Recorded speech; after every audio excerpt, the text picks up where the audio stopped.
Hey everybody. I know it's been quite a while, and what can I say? It's been raining. It's not really the reason why, but yeah, it's St. Patrick's Day. You can see from all the green, but this season has just gotten away from me, and between work and family life and the season, when I say work, I don't count. That's my money job, not my fun job, which is coaching. But it's just been flying, and today's Monday, and this is the start of the 5th week. And then when I add the other 4 weeks of tryouts that we did, that's 9 weeks of just constant volleyball. Anywhere 2 to like 6 days a week, and 9 of those weeks have been including stuff on Saturdays. So it's just been so busy, and I was telling someone I just feel a little bit off this year, and it definitely has to do with maybe a little bit of burnout and just the constant years of 2 seasons. And even though I do get a good like 3-month break, I'd say, between the end of each season. Boys season usually ends in middle of May, and then we don't start doing girls stuff until like end of July. So that's about 2 months, 2.5 months. That's pretty much all of June, half of May, and pretty much all of July too. So I guess that's like 2.5 months. And then boys season is we get a break after girls from like late October, sometimes early November until January, which, shoot, now that I think about it, is only about a month and a half, maybe 2 months. Pretty much most of November and all of December. So I guess that's only 4.5 months of the year. And then pretty much starting in January, when we come back from break, is when I start doing tryouts, and I believe it was January 8th or 9th this year when we started them, and just been going strong since.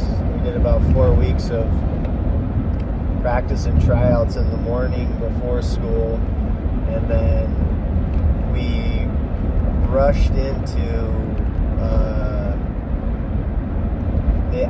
the afternoons, and not really. It was, it's always tight when we do basketball. When basketball ends and volleyball begins, it's just a waiting process of hoping, unfortunately, that boys and girls basketball loses in the playoffs so we can start officially. But this year it ended up being just, I think the week before our season started, we still hadn't gotten into the afternoons just yet, and then I decided to go to Disneyland with my family like the Wednesday before the week started, of week 1, and then I had the parent meeting the night after I came back, or actually I switched it because I was dead from Disneyland, and it was President's Day weekend, and then we had the scrimmage on a Friday instead of a Saturday, and then like I said, I'm not super on top of it organizationally. I didn't check all of my clearances, so say like the day of our first match, we had lots of kids trying to get cleared and finish their paperwork up, and I just kind of rushed through my parent meeting the night before that. And yeah, it's just, I just don't feel like on top of my stuff this year. And I think, you know, if I just did the math and I'm only getting about 4 months of break from volleyball between seasons, and I didn't even mention, like, in the summers I'll do 1 or 2 open gyms a night during the summer. So it's a small break, but I'm still doing a lot. And yeah, I just we just had our tournament a few days ago, and that was a success from the outside looking in. But for us, we didn't make it to the gold playoffs, which is the first time that's ever happened to my knowledge. It's definitely the first time my team has ever not done it. But also, we put the pools together, and our pool was considerably more difficult than we usually do. And I don't want to say I let it happen, but I got convinced that was a good thing. And now, in retrospect, you know, worst case scenario happened. We didn't get out, and we played 2 good teams that we can put on our schedule, and 2 good teams that we lost to, and 1 mediocre team which we beat. But I think that helped us in the bigger picture, preparation for later, and ended up going to the silver bracket and winning that. And so that's a great way to end the day, and the boys can feel some sort of sense of accomplishment for that. But that was the first, and I think I let myself be pretty upset about it for maybe a half hour, and then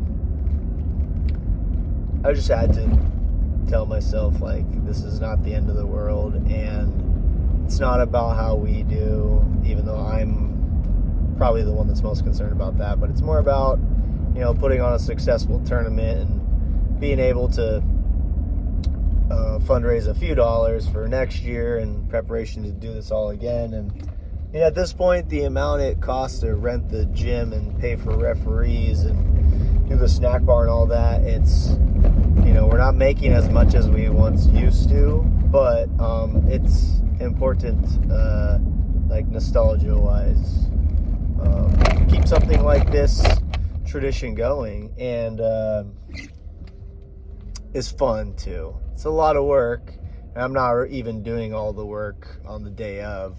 I'm just kind of the one behind the scenes doing, getting teams signed up and squared away with their contracts and whatnot. But day of, my guy is handling it, and he's amazing. But I mean, that's kind of another big hurdle I have on the mental checklist for the season, is to get that prepared and hope it goes off without a hitch. And it was super smooth this year, and it was about 12 hours, and it felt like we've been ending earlier and earlier every year. And so it seems like everyone had a good time too, and I did too, you know, minus the, you know, poo-pooing for not making it, but that's my own fault. So but we've, you know, usually on my checklist is the tryouts, then, you know, getting kids cleared, and parent meeting, and fundraiser 1 and fundraiser 2, which this is. So, you know, seems like all I have left is senior night and the CIF and the banquet. So like over halfway there, and I should just be enjoying this part of the season, even though we're about to go into spring break, and then it's hard to practice over that because people go and have lives. And then of course we have like a rivalry match the second day we're back after spring break. But part of me thinks that's probably a good thing. It'll give our guys a little time off to rest and recoup and whatnot. But yeah, it's just been so mentally busy, and I've been prioritizing my exercise for my own mental health a little bit more. And so, shoot, by the time I can get the kids to school and go for a run, and then shower and get to work, and then I got to be at practice and then hurry home for dinner so I can see my kids for about an hour, and pretty tuckered out. And I've not been trying to work as much at home, even though I should, but it's just yeah, I don't even know where I was going with all this. I just think I started telling you guys that it's just been a busy time, and I probably haven't posted anything since the season started. And at this point, we're 8-3. We beat everybody in our preseason schedule, and we got the first Channel League match, and then we lost to our rival. Almost came back and pulled it out, but lost in the fifth, 14-16.